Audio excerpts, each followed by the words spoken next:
Welcome to GigFaster TDV. I'm Craig from GigFaster.com, and today we're going to look at 3 reasons why you may not be booking gigs and 3 fixes for that.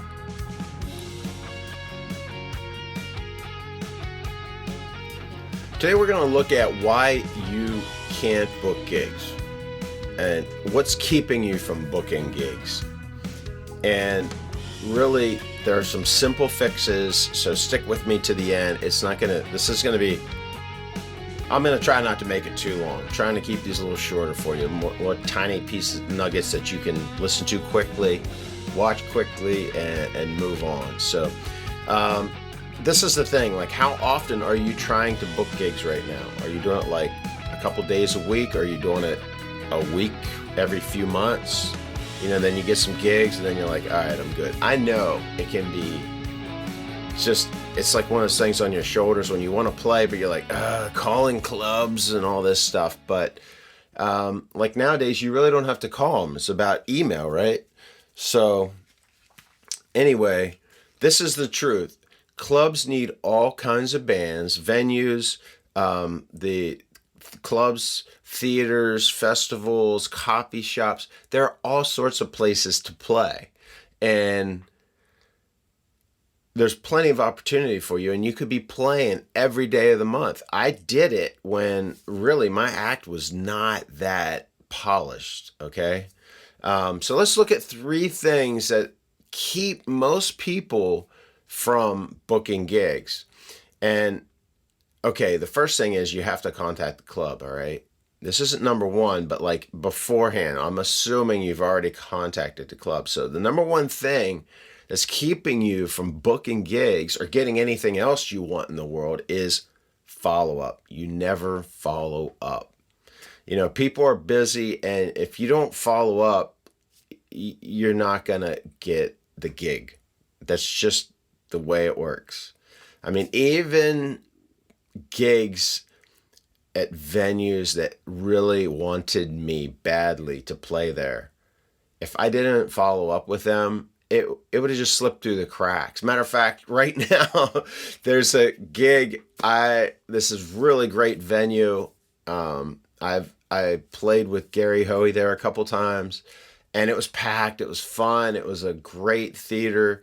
And they're still waiting for me to get back to them. I mean, that's a little different, getting back or following up. But this thing, I need to follow up with them or else I'll never get to gig. And, I've just been so focused on helping other people book gigs and promote their music and submit their music to record labels and create this content for you that it's kind of taken a back seat. So more on that later about what I'm doing. But anyway, number 1, you never follow up. That's the first reason why you're not booking gigs. Number 2 is you're a rock star. What does that mean? Oh, this drives me nuts. This is one of my pet peeves. It's like, people don't like rock stars, believe it or not. They don't like guys that are arrogant, act like they're entitled to all the blue M&Ms or brown M&Ms or whatever, and they deserve this royal treatment. Honestly, even whenever you're at the status of, say, a Taylor Swift or a Justin Bieber or a Post Malone or you name it, Kanye West or whatever, you don't act like an arrogant rock star. People won't like you. They might work for you and give you gigs and do this and that while you're on top, but you're not going to stay there long. And the truth is, most of the people watching this and booking gigs are not even close to being rock star. So that's going to keep you from getting gigs. People don't want to deal with that. And that's number 2. Number 3 is you don't deserve the gig. I mean, what does that mean, you don't deserve a gig? Well, like I say, some people are trying to book gigs at big theaters, like 2,000, 3,000, 7,000 seat theaters, and they're only ready for, 100 person club or, an outside festival where you're opening for another band. or a coffee shop.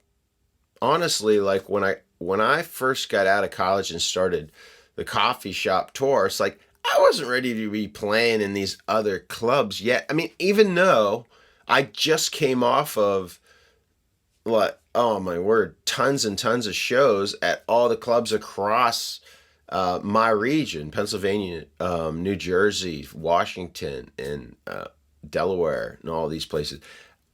I just had played hundreds of shows, but I was switching from just being a guitarist and backup vocalist to being the leader, being the singer and the guitarist. And I wasn't ready yet to like really be in those clubs doing that. So, that's the thing. You might not deserve that gig yet. So focus on what fits you best.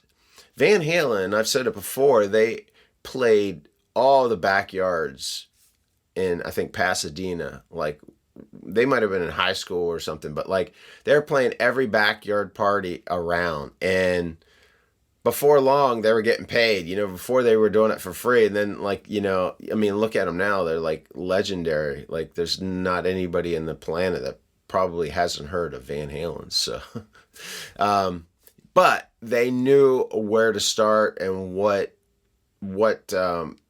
venues that was suitable for them, before they started getting booked at these other places. So, all right, now that's 3 problems. Now let's get 3 quick fixes. One is you got to follow up. After you send your intro email to a venue, give it a few days and then just touch base and say, just, hey, I was just curious, if you'd be any interest in our act. And that's all you need to say. That's all you need to say. Attach it to the original email, and then they have something to look at whenever they're looking at your email, saying, wait, who is this? And the other email, that first email, should have been like your introduction, just like, hey, I just wanted to introduce myself. So, number 2, leave your ego at home. We don't need another rock star. We need good people. We need solid musicians. We need people that are going to contribute and not drain us, that don't feel entitled to this or that, who's willing to work hard and go that extra mile and be that special person, So leave your ego at home. And number 3, like, this is something that I think so many people overlook so much. Practice, practice, practice. Okay? You got a band, you go to practice, don't go there and learn the songs. Learn the songs on your own time.